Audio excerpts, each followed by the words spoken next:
Hey folks, Kevin here. Well, I've got the drone out and we're over the central garden plot right here. Thea's doing some weeding.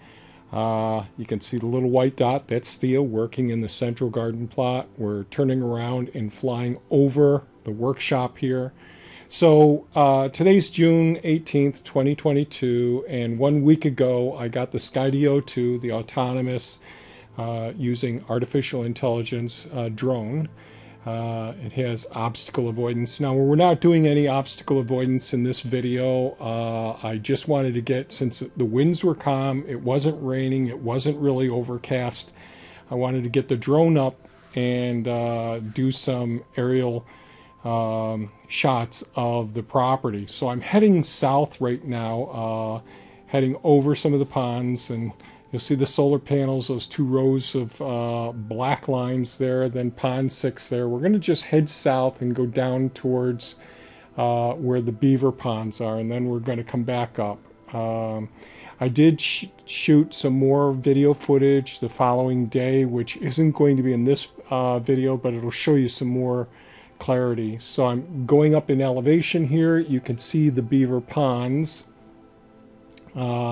as we're opening up, and you can actually see that that V shape, inverted V shape there, and those are the access roads going around the large beaver pond, which is the upper left hand corner, and in the center of the V is the lower beaver pond, and you can actually see some beaver dens if you look closely, and you can see where things are.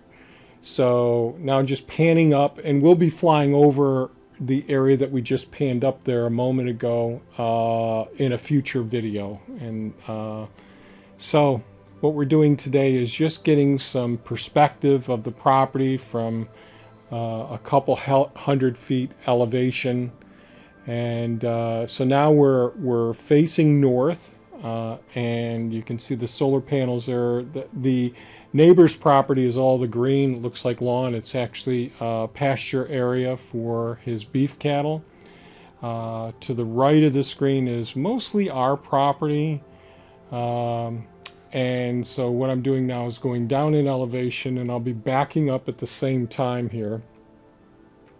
That's pond 7 in the lower part of the screen there. And you can see the solar panels in front of us now, the sugar shack right next to the solar panels. But we're backing up rather, and going towards the beaver ponds now. There's a significant change in elevation of the property. We actually go downhill in some of the videos. You can see we go down the roads, which you cannot visualize in this video. There'll be another video coming where you can see better visualization. Now we're getting down towards where the access roads are in this area here, and you can see the trail. When we walk, Thea and I walk the area here, you can see where the beaver cross the dams here.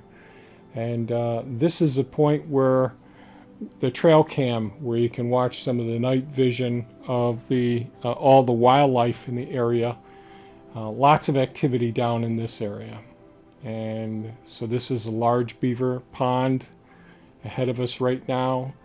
There's an extension where I'm building a road, which we'll be able to look closer at in future videos.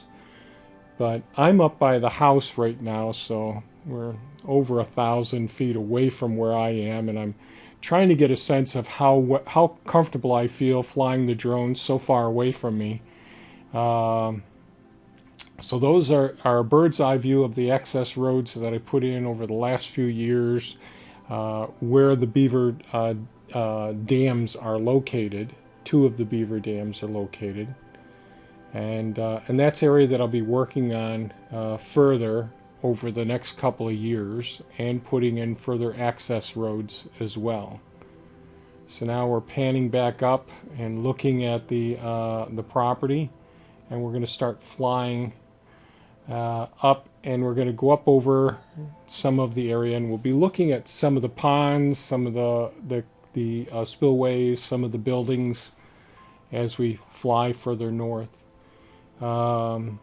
The property to the right of the screen is a large gravel mining operation there, and straight ahead, and I'm panning down now, and you can see that's pond 7. I think it was 2 years ago I did an extension or expansion of pond 7 when we had a pretty significant drought. If you watched a video recently, this is where the Skydio 2 left Pepe. So this is pond 7 right here. And so right ahead of us here is the area where the blueberry beds are going, those lines that you can see. And as we go up the access road here, you can see there's pond 6. This is one that I still have got to patch.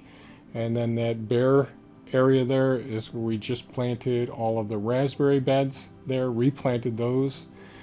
These are all areas that had cover crops this last year. Then you can see the rack-mounted solar panel arrays in this area, and you can see Elon, the excavator, and that's parked in the first food forest. You can see some of the honey hut at this point as well. The first food forest is pretty large. It looks pretty small when you're looking up this height and all.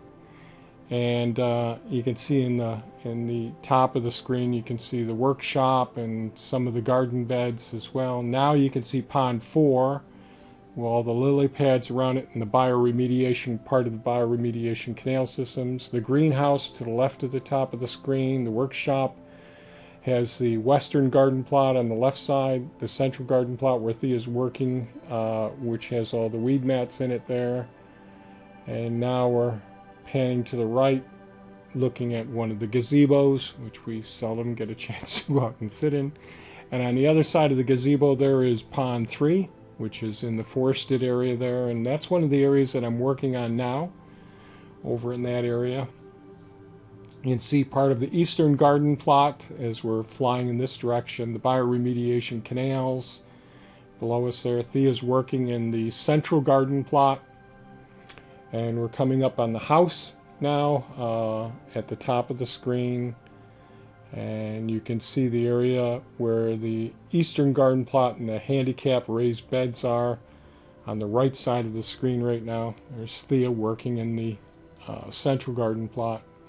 The eastern garden plot is the one I've spent a lot of time in recent videos showing some of the modifications, rebuilding those beds, and changing some of the fencing around the area. We no longer have crops growing where the eagle is. You can see one of the Kubota tractors there, Optimus Maximus, the sediment collecting canal system which wraps around our house. And you can see pond 2 now, and one of the access roads. To the left of pond 2, going up to the road, is part of the second food forest. And then at the top right of the screen is the third food forest. We'll be going up there and harvesting some of the garlic scapes as well. You can see the road that we live on as well, a little bit of the neighbors up in there. And this is pond 1 that you can see now. And we'll be working in the forest area to the right of pond 1 there before too long, and trying to put in at least one other pond and vernal pool. That's one of our neighbors' homes that was part of the original property as we were buying it bit by bit, but that piece of property we weren't able to acquire. You can see the blue spruce. To the right of the blue spruce are chestnut trees, Chinese chestnut trees that are still young. And then with the Skydio 2 drone footage, that was the Follow Me video that hopefully you may have seen so far, we drive in between the swale systems there and all of those trees to the top right of the screen there. But as we're going down along the north side of the property from a high elevation, you can see flying over the third food forest now, and now about to enter the second food forest. Everything looks so tiny here when you're at this elevation. And you can see the sediment collecting canal system that comes from the driveway in front of the house, wraps around the gardens and the house there. And then you can see the workshop area where Thea's working in the central garden plot. And sort of a bird's eye view of the gardens, the greenhouse, the buildings, and all. And so that's basically it, looking at some of the access roads. And I'll be talking more about the importance of establishing your routes and your access roads on your property as you're developing it for your farm or your homestead, to make it as easily functional as possible. So I'm getting ready to come down and land at this point. I'll try and post another video going down and exploring the beaver ponds as well. And again, there's Thea hard at work in the gardens. Either she's in the gardens or in the greenhouse or in the coop or in the kitchen. Hard working woman there, by golly. She's sitting alongside of me as I'm recording this. So I hope you folks enjoyed it. If you have any comments or questions, please leave them below, and have a super fantastic day. Bye-bye now.